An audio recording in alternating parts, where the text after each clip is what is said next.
I've been doing kickboxing since I was 12 years old. I started competing, ended up tearing every ligament in my left leg. The doctor told me I would probably never fight again. I didn't let that get me down. I keep positive people around me, my dad, my family. When the doctor told me I'll probably never fight again, I was like, man, you don't know what he's talking about. The day after surgery, I was back here sitting on a Bosu ball, hitting the bag with my leg propped up in a chair. So I wasn't gonna take no for an answer. I was gonna get back in here and do what I love to do. I was out for 3 years. So as soon as my knee was healed up, I was back in the game. I've been doing kickboxing my entire life, but in order for me to be the best fighter in the world, I'm gonna have to do MMA. So I was like, you know what? Wherever the fight goes, I'm gonna be ready for it. I started MMA a few years back, and at the time, my goal was to be in the UFC. Who wouldn't want to fight for the UFC, you know? And when I made it, I was just like, man, this is a dream come true. We got 2 brothers, 2 sisters. We all fought full contact kickboxing in our younger years. We did all start when we were 3 years old. My sister was the first. After her, I started competing. This dude used to put down like 3 bowls. Oh, easy, easy. Stomach's shrinking, man. My brother Tony, he was more into football at the time. He played for Elon University, came home, was like, you know what? I want to get into fighting. So at 275 pounds, he's a beast. But I think he's wanting to do it now too. Come to me, come to me. Stay with me, come on. Finish strong, we're finishing up. Beautiful. Having your dad as your coach, it can be a little difficult sometimes. Big circle, big circle.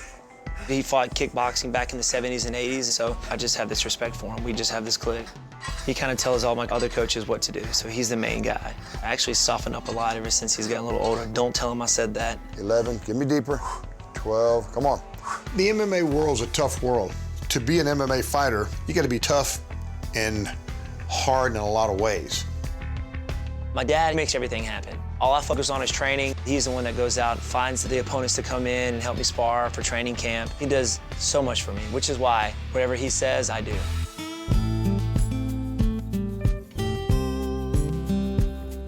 Since we have a hard time finding fighters in this small town of Simpsonville, we like to venture out and look for guys to come in for sparring, like my man Mike King, my brother Evan, Ricky Rainey out of Charlotte. Last night? Yeah, cool. Great. What's up, baby? How you feeling? Good. Ready! Attention! And bow.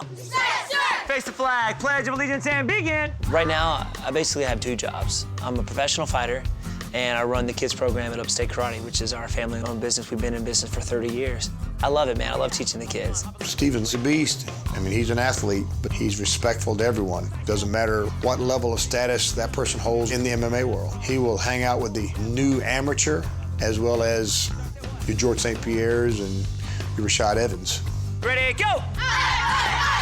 That's what I'm talking about. A lot of these kids here, they come in and you see their lives change just through the martial arts. That's why I do what I do, to be honest with you. I know what the martial arts did for me, and I want to give that back to them. Hands up!